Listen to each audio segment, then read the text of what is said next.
basic funda of karma yoga. Basic fundamental aspect is do good and you will get good results. So that is fine. But it goes much deeper than that. Krishna in Bhagavad Gita says how to do karma so that you can relieve yourself from the suffering. Because most of the time the basic thing is we work with some kind of attachment to results or some kind of expectation. Attachment to results means it is expectations only.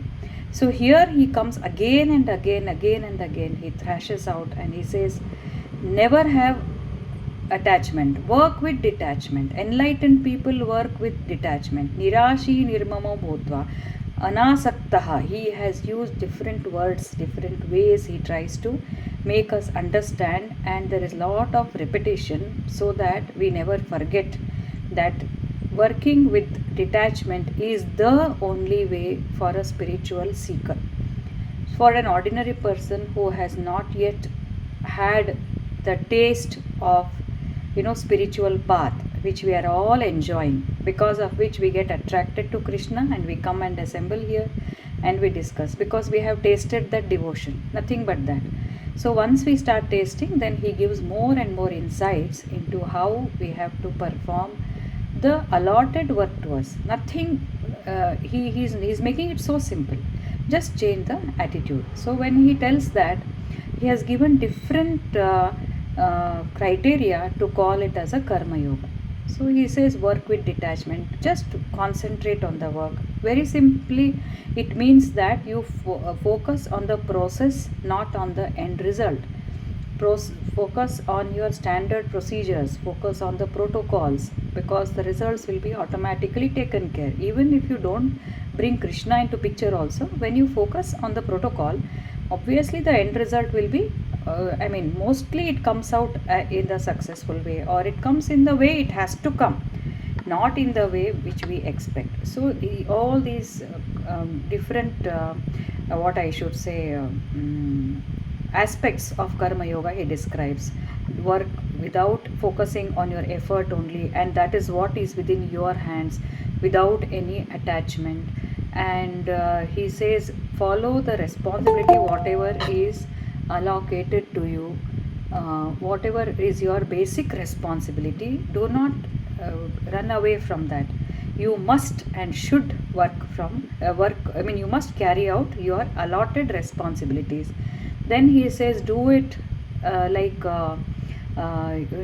when you get spiritually enlightened, or you are little more advanced, little wiser, try to show it in your actions. Your behavior should be in such a way that others will start following you. Do not confuse others' minds. All these things, there are so many, about 10 to 15 so far, whatever we have covered on the different aspects of karma. And then do not have raga dvesha, likes and dislikes. As you perform this duty with a sense of duty, your allotted responsibilities in your given roles, as per your varna, as per your guna, varnashrama and guna, as per that, keep doing your what suits you and what defines as your swadharma. Giving example of Arjuna, he says swadharma for you is, as a kshatriya, fight for the dharma. So like that, we must understand what is our swadharma, what suits us, what are we meant for, what have we defined for ourselves, and what we are good at, what are our unique skills. So we have to do that perfectly, rather than following somebody else's dharma, rather than copying them. So with all that, then he says when we do all these things, then when we do without any attachment, that will take care of krodha also, anger. So when you are free from likes and dislikes, keep doing with a very fresh mind, relaxed mind, and without any baggage, then automatically everything goes well. And then he has taken us further. Now he in 27th shloka, very unique shloka, though we have tried to cover it, but there is much more deeper meaning, and as some of you said, we need to revise it so that we get it to the point. So in this shloka, just a minute, this problem is always there.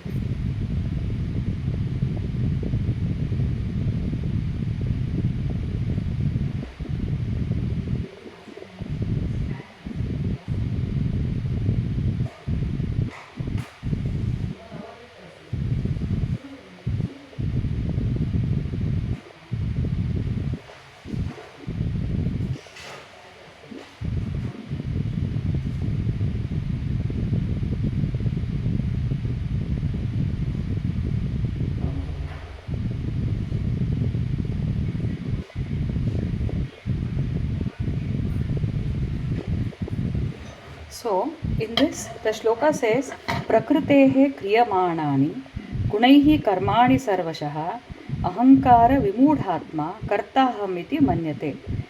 Now he comes to straight point that how we should work with what attitude. All this is attitude only, but now this is the deepest thing that he is explaining. He says all the work, gunaihi karmani, the gunas of prakriti, they perform all the actions, but a person deluded, ignorant people deluded by ego thinks he is the doer.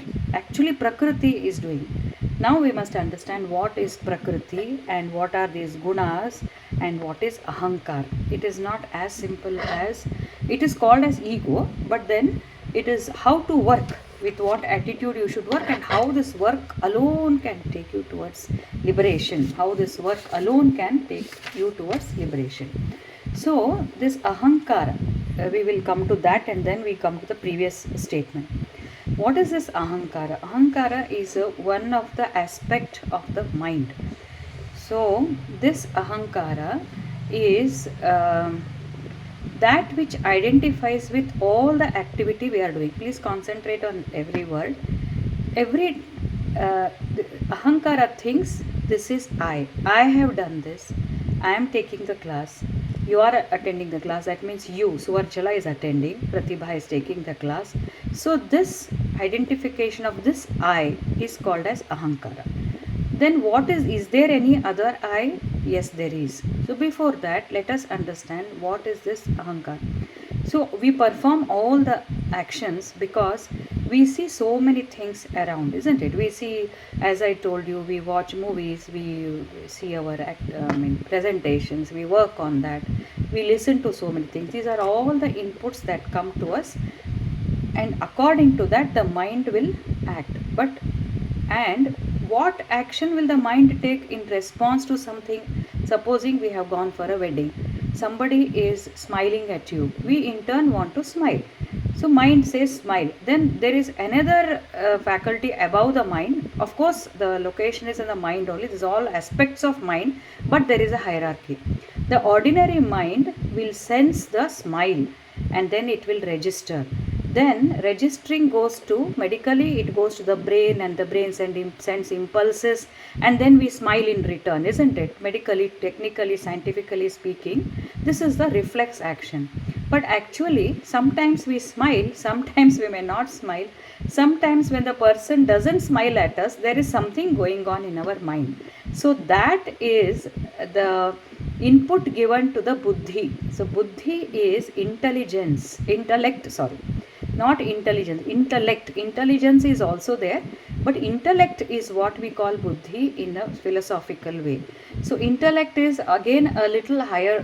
We need to understand all this to understand ahankara, and we are getting into what should be our attitude. So buddhi will decide whether it should be we should smile or we should not smile, or when somebody doesn't behave appropriately, what should be our action. All this buddhi will decide. How does it decide? It has one more senior, and that is called chitta. Chitta is still another level of the mind which has accumulated all the past experiences. What are those past experiences? Past experiences from childhood, from our adolescent, if we are now as we grew.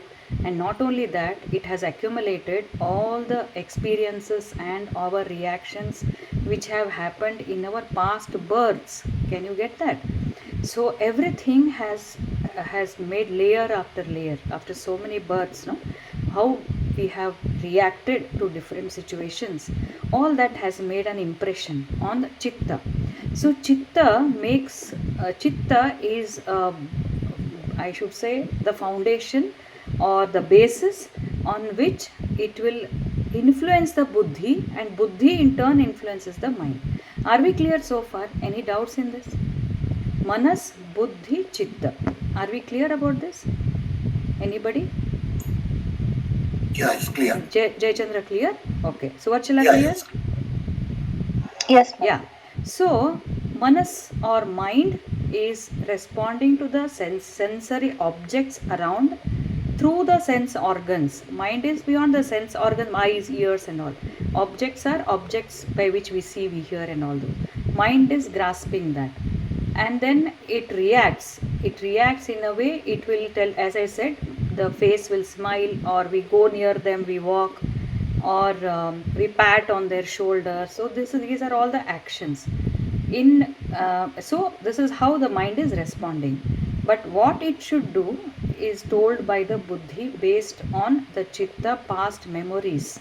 Chitta has got memories of this birth and previous birth, because we'll come to that. The whole manifestation of all this, no, it is cumulative expressions, not only of this birth. Ordinarily, scientifically, genetics, epigenetics, family atmosphere, environmental influences, everything is there. But all that has started acting on the chitta. So chitta is a storehouse of our memories, which will influence the buddhi. Buddhi will influence the mind. And according to that, the mind will tell the organs of action to go or no. Buddhi will tell, and then accordingly the body performs the action through the mind only. Alright, so now beyond that is what? Beyond that is ahankara. Ahankara is the awareness of I.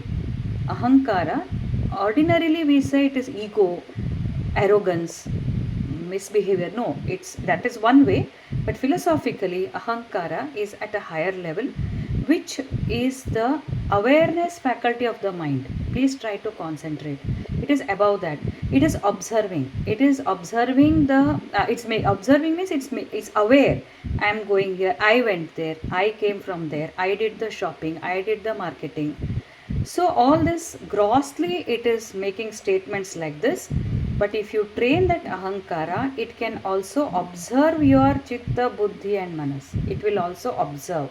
That means you can little bit move away, and then you can observe and then say, my mind is thinking like this, my buddhi is behaving like that, my intellect says like this. Actually everybody is feeling happy, but somewhere I felt it doesn't affect me. So who is that? I am feeling like this, I am feeling that. Day in and day out, this ahankara tries to identify with its own body and the mind.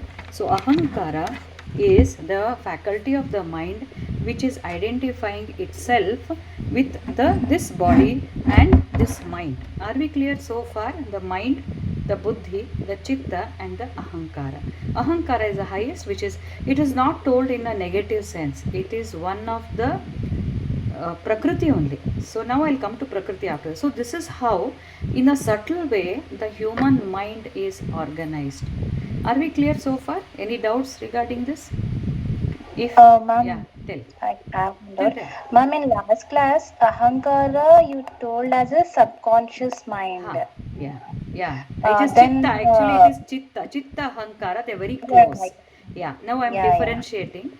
Chitta, ahankara are very close. If you split them, ahankara becomes aware. Yeah, it is based on the subconscious only.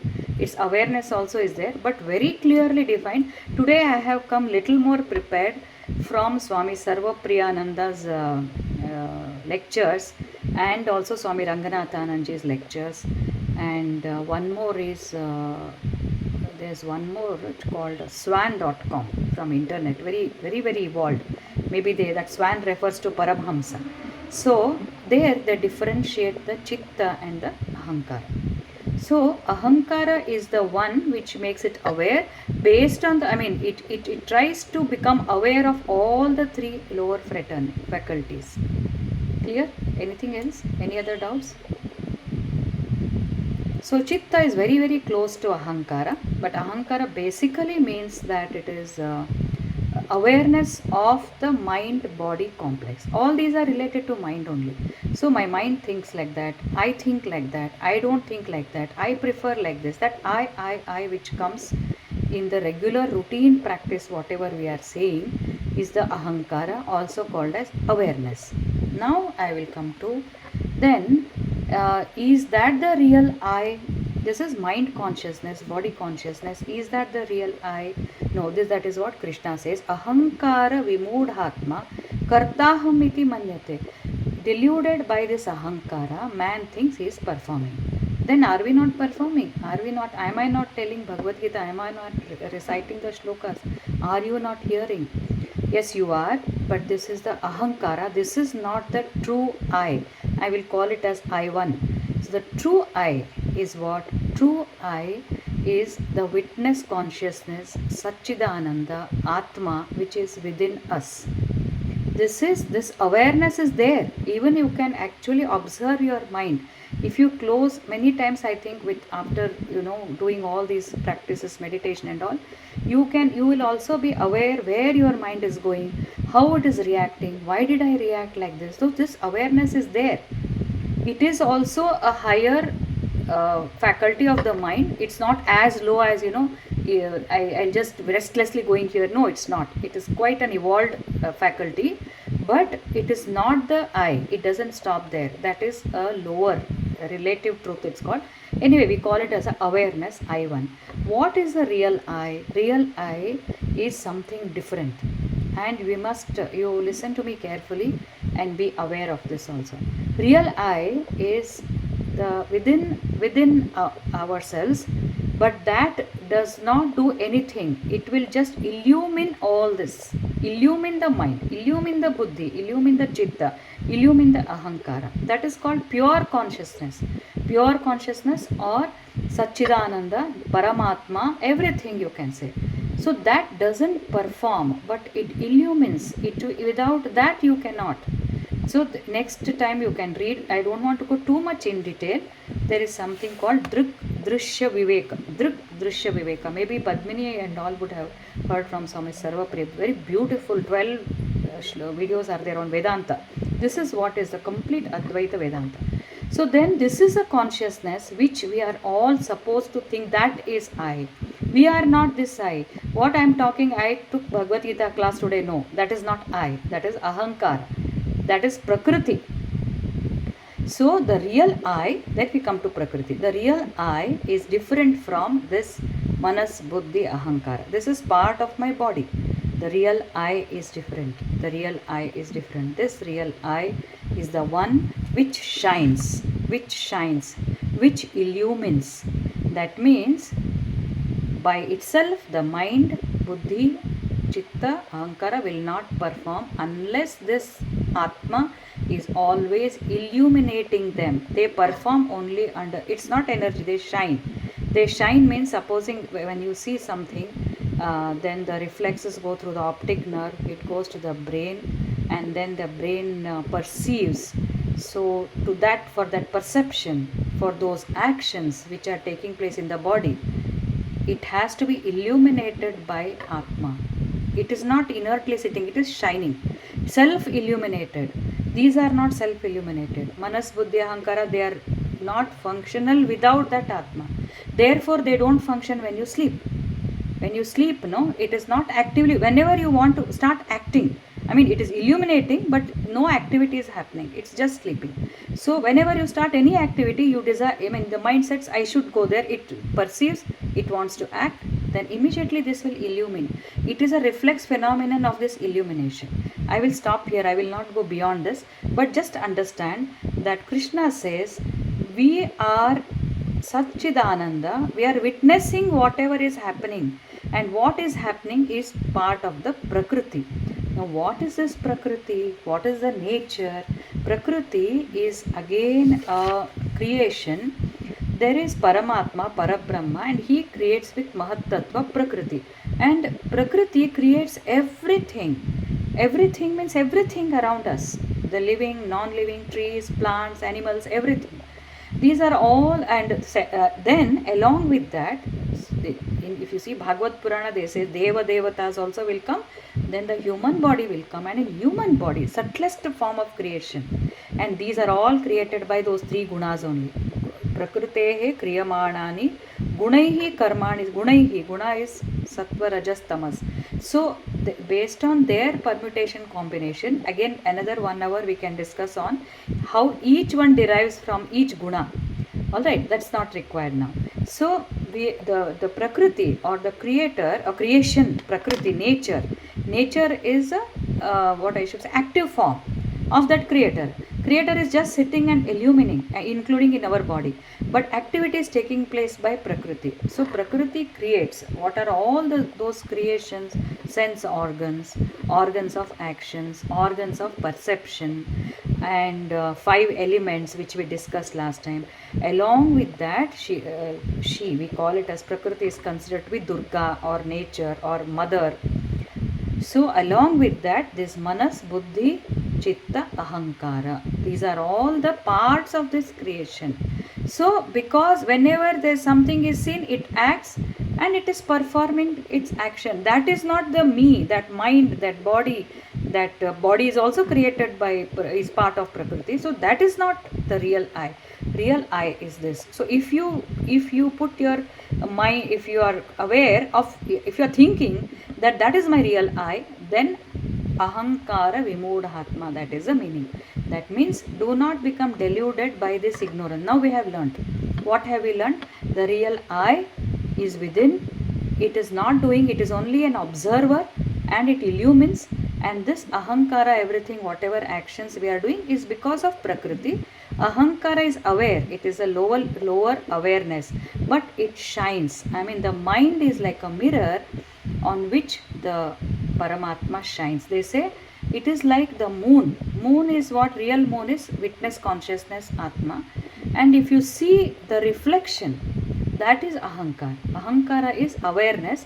We feel we are doing, but actually we are not doing. It's only a reflection of the consciousness.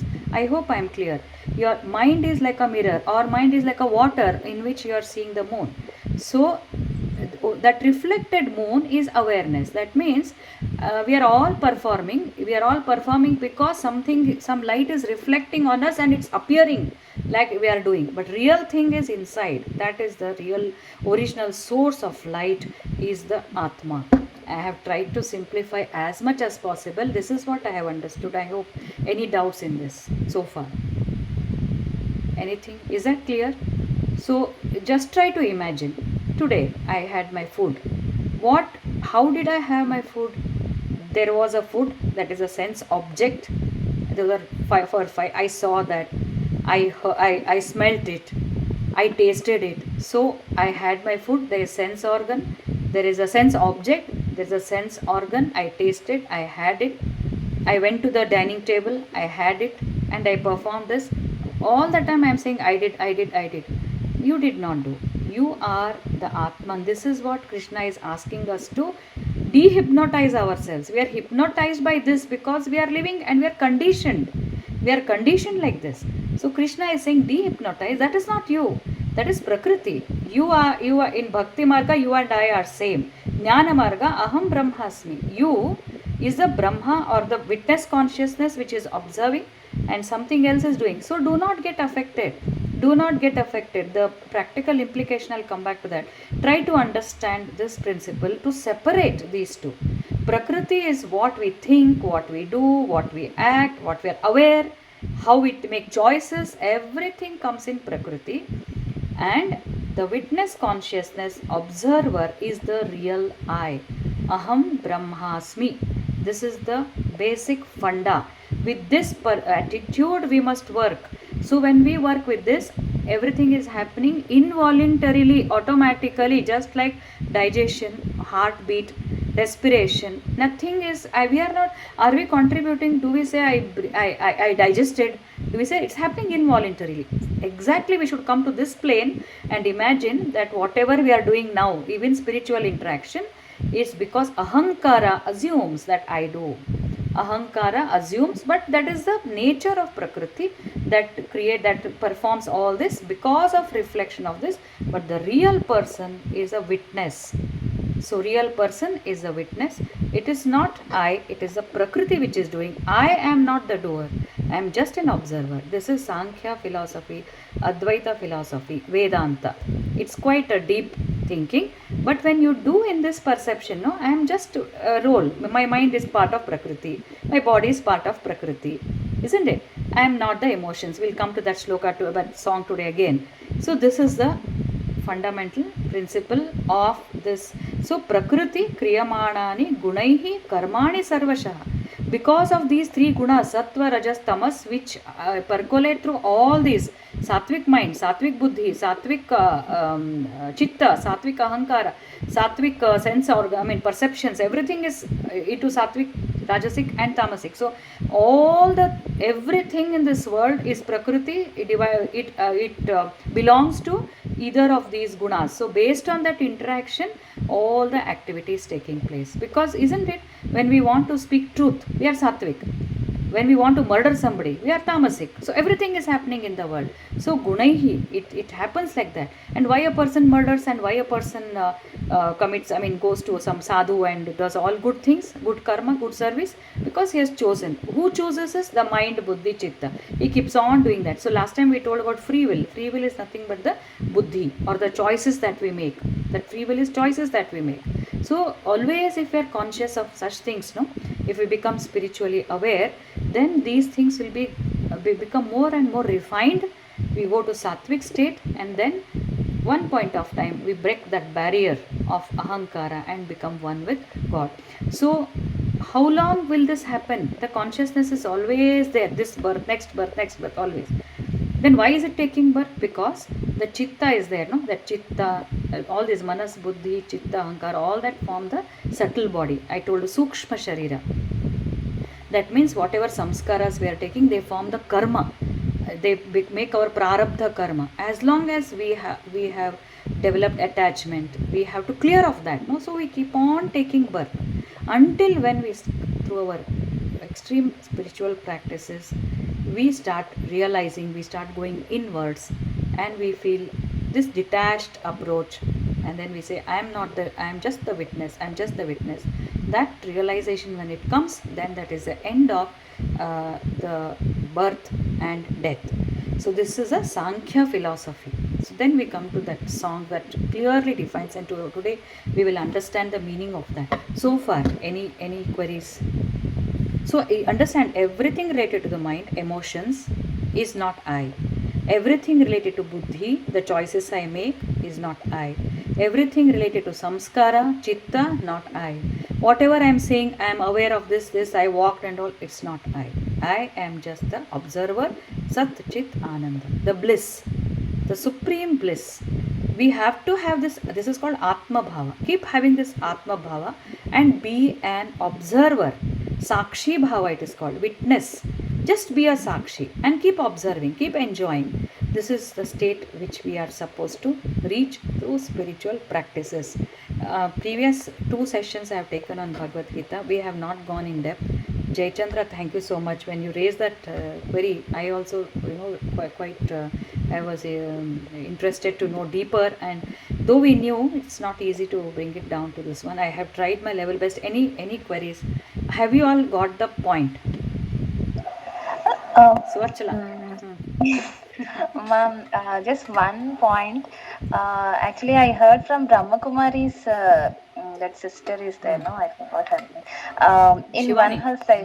one her talk, ma'am, she used to tell one word: good samskars, bad samskars, something.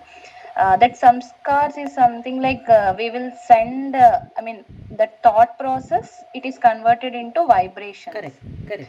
So that whether in this mind, buddhi, chitta, ahankara, in that these vibrations are any part of that, no? Of course. Good samskara, good vibrations will make chitta shuddhi, one step closer to realization of witness consciousness. Chitta shuddhi, our whole effort is for that only, no? Good samskara, good karma.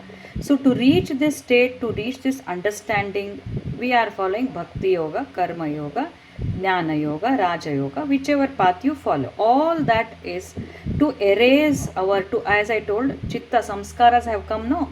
Samskaras will form tendencies. Which direction, what choices we take is determined based on our past experience. So when we start doing good activities, no, those are erased, and our the impact of karma bandhana, that also gets erased with developing good samskar. Good samskar comes with good karma, prayer, bhakti, service, detachment, all these lead to chitta shuddhi, and that mantle of all these, no, which has been accumulated, that I told you, it is cleared. It is like washing with prill, vim, whichever you use, pitambari, whatever. Chitta shuddhi is by good samskar. So that's the whole point. So that's the whole point.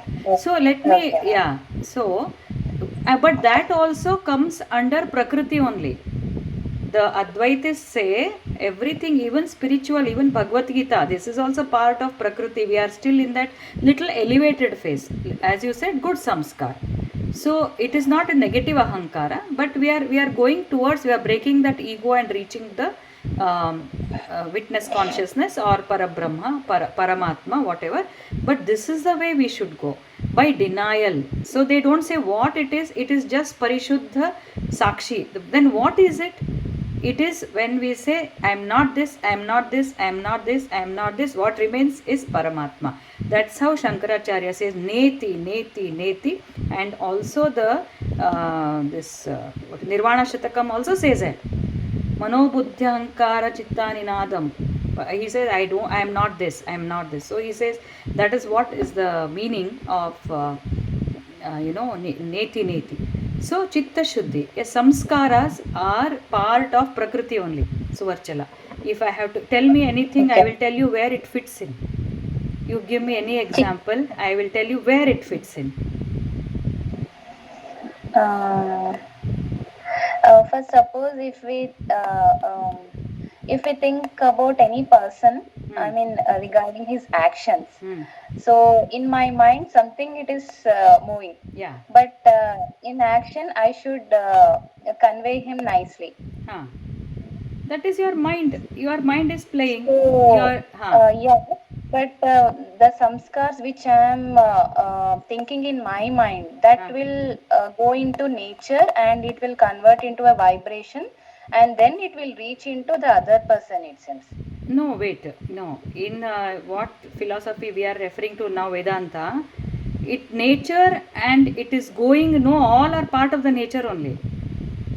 Yeah, ma'am, all of the Your part, I mean, all part it of nature only, but what the sister has told is if we think in a good, yes, of I mean, course. about that person, Yes, so yes. good vibrations will be Correct, coming correct, out, correct. so Yeah, that yeah. into the Yeah, yeah. nature you'll release Yes. good one. Yes, yes. So that vibrations You will are be stressing on vibrations. That is correct. yeah, You are stressing on How does like, how does the mind and the thoughts travel? They travel in the form of vibrations. They travel with a particular frequencies. Negative thoughts, negative, this one goes in a particular frequency.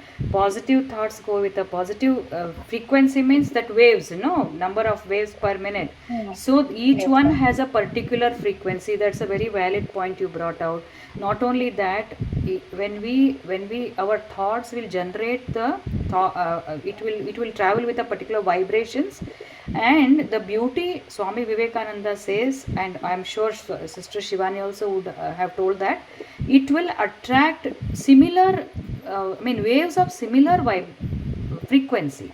Waves of similar frequency. The beauty is, if you think positively and if you have high level thoughts, it will attract, and they gain a momentum. That means, without your knowledge, you have elevated yourself to much higher level than what you actually thought, because other waves would have added their energy. They would have picked up it would have joined, and it becomes a collective consciousness. So this also is equally important. So you are right. So the thoughts travel through the nature, in the form of, through the space, I could say. Everything is nature only. They go through space, and space is one of the five elements of nature, isn't it? One of the five elements of nature. So it travels through the space. Everything is interrelated.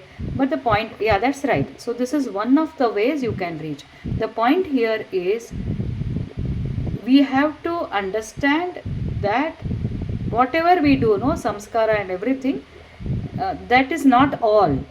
We are supposed to transcend that. That's not all. I'm talking about the highest state goal of life is to transcend. Last time we discussed in Bhagavad Purana class actually what is our goal in life. Our goal in life to get this realization, to come out of this ignorance that I am not the doer, this body is only temporary, this mind, this chitta, everything has come in this particular fashion. It is actually, I am the Satchidananda Swarupa. I must keep, this is a Jnana Marga actually.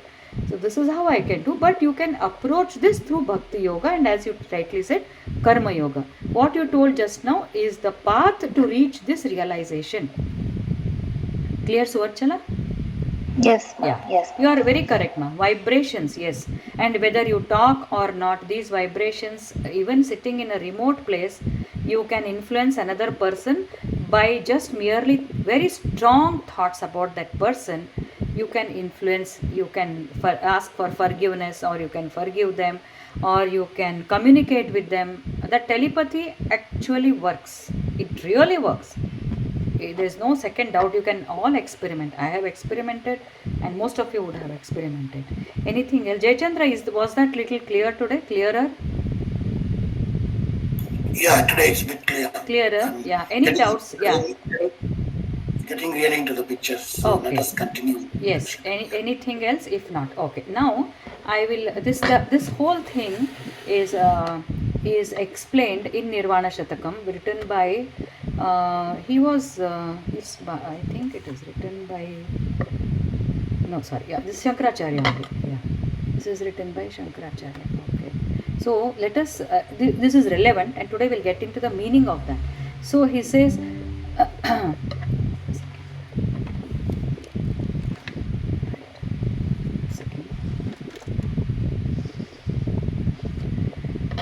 मनोबुद्ध्यहंकार चित्तानि नाहं न च श्रोत्रजिह्वे न च घ्राणनेत्रे न च व्योमभूमिर्न तेजो न वायुः चिदानंदरूपम शिवोहम शिवोहम. So see, as I told you, he says neither I am the mind nor the intelligence or the ego. So now you see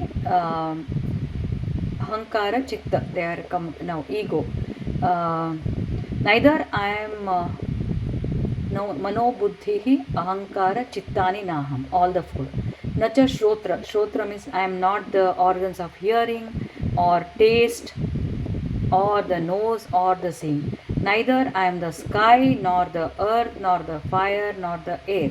I am the pure blissful consciousness, because all these are parts of Prakriti. As I told you, Prakriti is composed of 24 items. Okay, apart from this mind, mano, buddhi, chitta, ahankara 4, then the organs, sense organs 5, then he says that 5, he's talked about 5 elements which we discussed, pancha mahabhuta.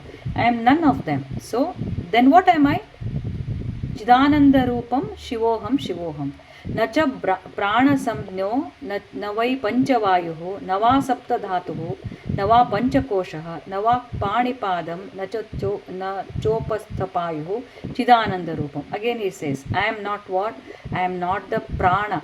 I am not the Panchavayu. I am not the Sapta Dhatu. I am not Panchakosha. I am not Vak Pani Padam. These are called organs of action. Those are sense organs. These are organs of action. Jnanendriya, Karmendriya they are called. And then he says Chidananda Rupam. So one more interesting thing, most of your doctors and those of you others also, we talk about anatomy, physiology, biochemistry, everything in modern medicine. But here he is talking about different kind of arrangement in the body, physiology. From the Ayurveda describes this. It is all explained in the Vedas, how the body is organized. See, our knowledge about medical science is just about, I should say, 1.5 century ago. They started, who is that? Anthony von Leeuwenhoek, isn't it? He started dissecting. Who was that? Anybody? Anatomy? Gray, huh? Henry Gray. Any anatomist is here? So so they identified all the nerves, muscles, and all that. So what does this one say? Prana. We will go into this 27-28 today because this is necessary, right? If you are all okay, I am going into this because it makes our understanding very strong. So Panchavayuhu means there are 5. The body is organized in 5 layers. What are those? Annamaya kosha, pranamaya kosha, manomaya kosha, vijnanamaya kosha, anandamaya kosha. Pranamaya kosha is Annamaya kosha is the organization, anatomical body. Then pranamaya kosha is the prana. Prana is a life force. We don't have this in medical, modern medical terminologies, but you please imagine this body with hands, legs, and all that, with skin, muscles, and all. This is the Annamaya kosha. Pranamaya is the prana. Prana is not just the breathing, but it is the life force which is traveling entire body through. They say is more than 70 plus nadis. They say it travels like that, and I have a firm belief because every cell functions autonomously, independently. Also, it has a function, though it is regulated by nervous system, everything. So we have those, and we have among the Vayu also Pancha Vayu, Prana, Apana, Udana, Vyana, Samana, like that. And then there are Sapta Dhatu. Dhatu means the essentials, which they describe it as plasma, lymph, blood, muscle, fat, bone marrow, reproductive fluid. Dhatu. These are the nourishing fluids, probably that's what nourishing fluid, or the tissues, or that's what they have divided. And then he says, na Pani Padam, na Chopastha Payu, means these are all organs of action. So I am not all this. Then who am I? I am Chidananda Rupam, Shivoham, Shivoham. You understand all this, whatever he is saying is Prakriti. And that which is not is the true self. That which is not is a true self. But we are here. We have to use this. We have to use our body. We have to use our mind. We have to use our emotions. As she said, vibrations. All that is, Prakriti is the medium through which we are going to reach that realization. Parabrahma Sthiti. He says, Name Dvesha Rago. Now you listen. Name Lobha Moha. Mado Naiva Me Naiva Matsarya Bhavaha. Na dharmo, na chartho, na kamo, na mokshaha. Chidananda Rupam. So all this happened. We had dvesha, we had raga. Raga means likes, dvesha means dislike. Lobha means greed, moha means delusion. Delusion means we get masked. And mada is nannantavar yaru illa anno. Then mado na eva me naiva matsarya bhava. Ivella ಬಂದು ಹೋಯ್ತು ನಮಗೆ. We are all in that only now. We are egoistic, we hate people, we love people, but everything is happening in Prakriti. I am not this. Dharma we are practicing. All the while I said, Krishna says follow dharma, follow that, everything. After having followed that, this jnana will come to anybody who follows Bhakti Yoga, Karma Yoga, Jnana Yoga. We realize in the end that Chidananda Rupam, Shivoham, Shivoham. I thought, last time we discussed, I think Padmini and Padmaja and all were there. What is the goal of life? We said service. We wanted to, yes, all that is correct. But that is only the path in the Prakriti. We are not supposed to get stagnated there. We are supposed to move little ahead. So I know it is little deeper, but please concentrate. Then na punyam na papam. Punya papa. Adu nanalla. Saukhyam na dukkham. I am not that. But all the time we say I am sad, I am depressed, I am very happy. As I said, that I is ahankara. It's not ego. It is that awareness. Lowers awareness is ahankara. So that I am not. I am not ahankara. Aham bhojanam naiva bhojyam na bhokta. Chidananda rupam shivoham shivoham. Whether I attain punya or papa, I am not that. But again I am telling sukha, dukkha. In spite of telling all that, we are in a state when we must, where we must take a deeper meaning of each and every experience we face. Nothing is actually useless.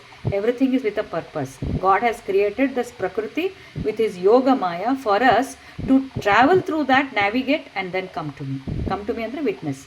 So adana ನಾವು ಹೆಂಗ್ ಮಾಡ್ಕೋಬೇಕು ಅಂದ್ರೆ ದುಃಖ ಬಂದಾಗ, yesterday I read a very nice post. Pain can be very meaningful. Every pain, anything we do should lead us to understanding, should lead us to wisdom, because our purpose is to get over this. It is not to stagnate. I gave her properly.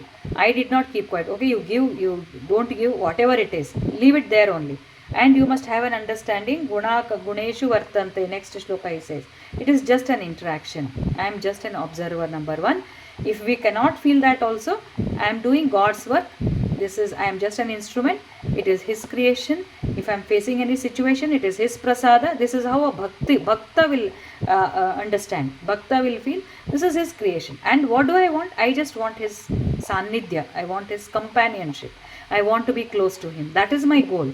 Realization is my goal. Jnana Margi says Aham Brahmasmi is my goal. Bhakti Marga says I must become one with God. I must see him.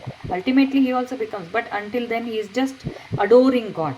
So whatever comes on the way, we should handle like that. And as we do, we will reach this. So Aham Bhojanam Naiva Bhojyam Na Bhokta. Neither the Bhojana nor the act of consuming nor the person who has consumed. None of these. All these are Prakriti. Chidananda Rupam Shivoham Shivoham. न मृत्युर्न शंका न मे जाति भेदः पिता नैव मे नैव माता न जन्मः न बंधुर्न मित्रम गुरुर्नैव शिष्यम चिदानंद रूपः शिवोहम शिवोहम. Now again see, these are all the pillars, steps, sorry. These are all the steps which we have taken to reach this stage. Na mrityu, I am not the death. I am not bound by death, nor the fear of death, nor jati bheda, caste or its distinction. I do not have a father, nor mother, or nor birth, because the Atma doesn't have. We have seen that in the previous session, isn't it? Atma doesn't have birth or death. It is eternal. It is eternal, and it is not nainam chindanti shastrani, nainam dahati pavakaha, na chainam kledayantyapaho, na shoshayati marutaha. It's not affected by any of the forces in nature. In fact, this should make us feel so strong that we are not bound by any of the forces of nature, leave alone emotions. Emotions are nowhere into picture, because I am eternal. Even if I die, I am not dying. The death is for the body, death is for this mind. In fact, if the mind also goes to the next, but it's not the Atma which is dying, it is the body which came along with this, and it has finished its role. So death, I am not the death, I am not the caste, I am not mother, I do not have a father, mother, and father. I do not have. Atma doesn't have any relations. Relationships must be utilized to reach this state. Father, mother, seva madodu, tande taina seva mada doesn't mean we can jump. No, we have to do our allotted responsibilities. When we do all those, only then we will be able to think in this matter. But right now, we will be able to realize. Right now, we must understand. We must have the wisdom that whatever we are doing cannot be abandoned. No duties can be abandoned. No responsibilities can be abandoned. They are the very steps to reach this state of realization. But once we realize, an eternal person, enlightened person says, Na bandhur na mitram guru na eva shishyam chidananda rupam shivoham shivoham. I want to add one more thing here. What happens is we unnecessarily cling to the relations. That is the biggest problem according to me, and I hope all of you will agree. The misery in the world is mainly caused by interpersonal relationships, whether it is personal or professional.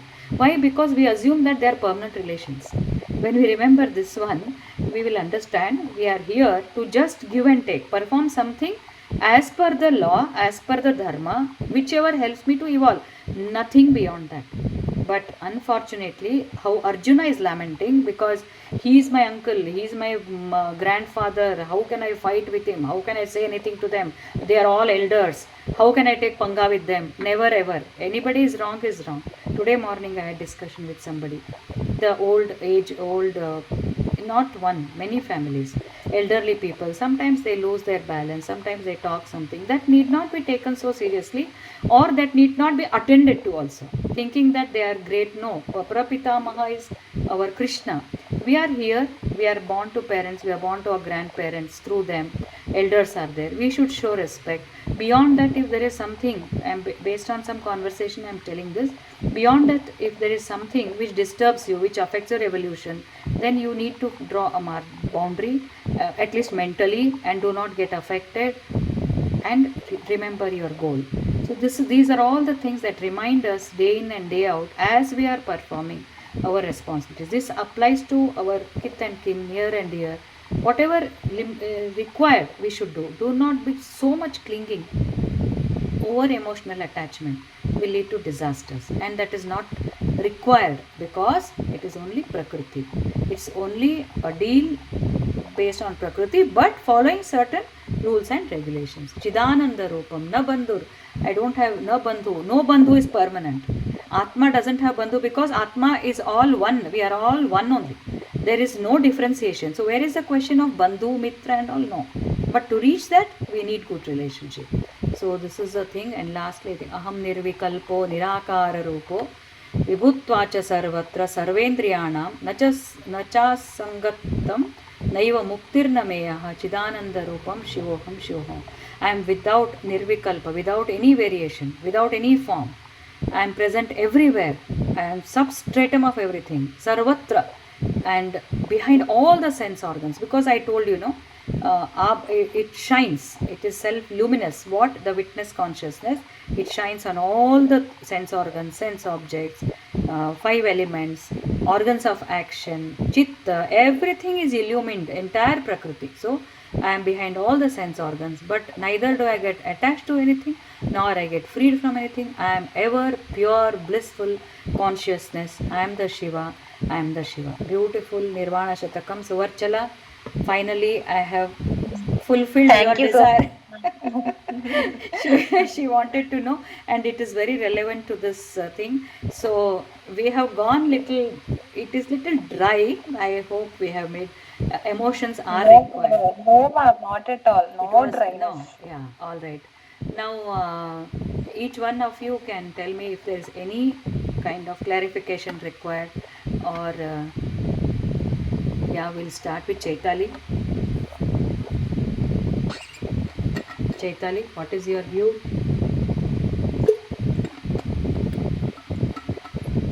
Hema Malini, Hema, I can call you Hema, I think. Chaitchandra is, I hope Chaitchandra is not forcing her to stay. Papa, she will have a lot of work. No. No? She's free to Okay. Yeah, Hema, what is your feedback? Was that okay? Yeah, it was